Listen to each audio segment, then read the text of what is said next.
Hello guys, তোমাদের সবাইকে স্বাগতম জানাই। তো সবাই কেমন আছো? আশা করছি ভালো আছো। তো চলো আজকে ভিডিওটা শুরু করা যাক।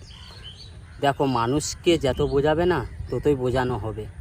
যদি কোনো কিছু নিয়ে কোনো কিছু ধরো কোনো মানুষকে বোঝাচ্ছ, সে বুঝতে চাচ্ছে না, তো তখন কি বলো তো, তুমি সঠিকটাই বলছো কিন্তু সে শুনছে না, তখন তোমার কি করা উচিত? সেখান থেকে বের হয়ে চলে আসাটা উচিত, তাই না? যে বুঝবে না তাকে অত বোঝাবার কোনো দরকার নেই বস। নিজের লাইফ নিজে এনজয় করো, কাটাও, ঘুরে বেড়াও, ঘুরে বেড়াও, নিজেকে নিজের দিকে ফোকাস করো। এত কাউকে বোঝাবার কোনো দরকার নেই। মানুষ তো এক ধরনের হয় না, পৃথিবীতে বিভিন্ন ধরনের হয়। কিছু কিছু মানুষ বুঝবে, কিছু কিছু মানুষ বুঝবে না। যে বুঝছে না তোমার ফিলিংস, তোমার কথা, তোমার ব্যবহারে বোঝাতে চাচ্ছ যে আমি এইরকম বোঝাতে চাচ্ছ যে আমি এটা চাচ্ছি, যে বুঝছে না তাকে বোঝাও না। যে বোঝার সে প্রথমেই বুঝে নেবে, যে না বোঝার, যে অবুঝ, সে অবুঝের মতনই থাকবে, সে কোনো দিনও তোমার ফিলিংস বুঝবে না।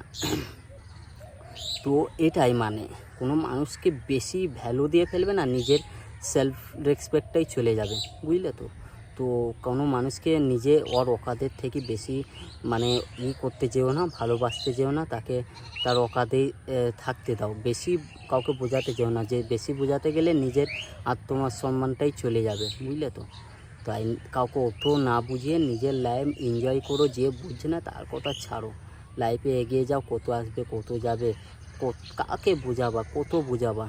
একটা সময় দেখবে তুমি নিজেই নিজেকে থু করবে, যে হ্যাঁ এত বোঝাচ্ছি, এত করছে, সে বুঝছে না। তো কী বলো তো, ওইসব নিয়ে অত মাথা না ঘামানোটাই বেটার। নিজের লাইফ নিজে এনজয় করো, নিজে ঘুরো ফিরো আর কি। যাই হোক গাইস, আজকে ভিডিওটা এ পর্যন্ত। ভালো লাগলে লাইক কমেন্ট শেয়ার করে দিও। নতুন কোনো এক ভিডিও আবার দেখা হবে তোমাদের সাথে। তো সবাই ভালো থেকো।